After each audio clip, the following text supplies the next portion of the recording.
Postular drottins sem Jesús valdi sá kraftaverkin, tvöföldum brauðana. Tvisvar sáu þeir umbreytingu drottins, þeir sáu í sín Elía og Móse.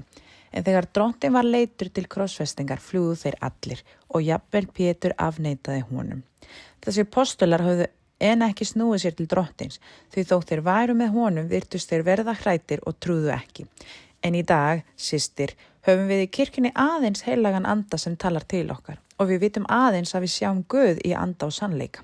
Þess vegna geri ég þennan samanburð. Þeir höfðu drottin sjálfan hjá sér sem kendi þeim, en við höfum aðeins það sem drottin skildi eftir handa okkur, heilagan anda. Samt trúum við honum og erum hér. Mér langar því að skilja hvers vegna postularnir efuðust og hvers vegna þau höfðu ekki þessa staðfestu gagnvart drottni þó þeir væru með honum. Hafið þið hugleitt þetta? Hvernig gat það verið að postularnir og margt annað fólk sem gekk með drottni sá öll kraftaverkin, tákning og allt sem hann gerði.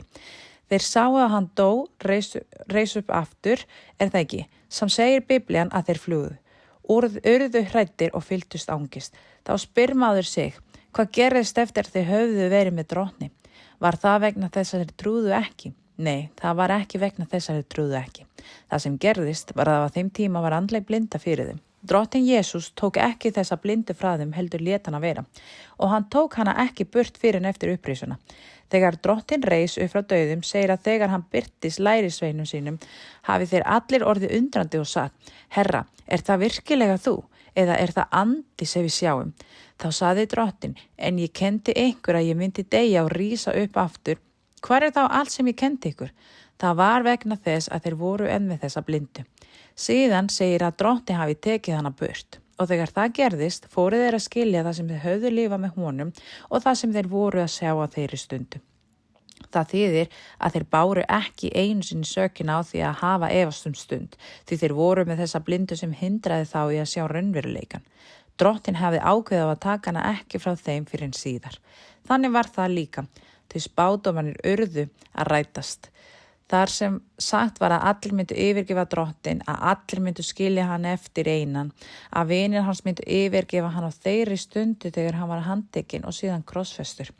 Til þess að þessi spádómur rættist að allir vinir hans, það er postularnir og allir sem höfðu trúa á hann, myndu yfirgefa hann vegna óttans, var orð drottins að rætast. En síðar báðu þeir drottinum fyrirgefningu.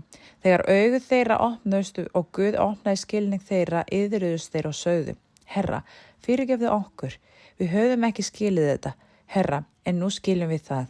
En nú er það of seint því þú ert ekki lengur með okkur líkamlega. Nú ert þú andi og það er í andanum sem við munum fylgja þér.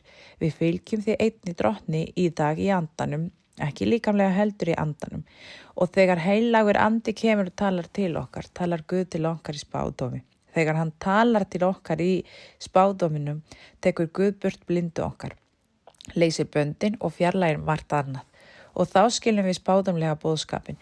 Það er þetta sem heldur okkur hér, það er þetta sem heldur okkur, þetta er það sem hefur orðið til þess að við söfnum saman, því Guð samfærði okkur. Guð samfærði mig fyrir heilagan anda með spádóminum að ég ætti að vera hér, að Guð opinbera sig hér og að ég eigi að hlýða honum í öllu og Guð lætur fólk snúa sér til sín því það er Guð sem snýr fólki til sín með orðina sem hann talar. Heilagur andi kemur, talar, gefur okkur fyrirheit og við verðum ásvangin af Guði og það gerist í andanum.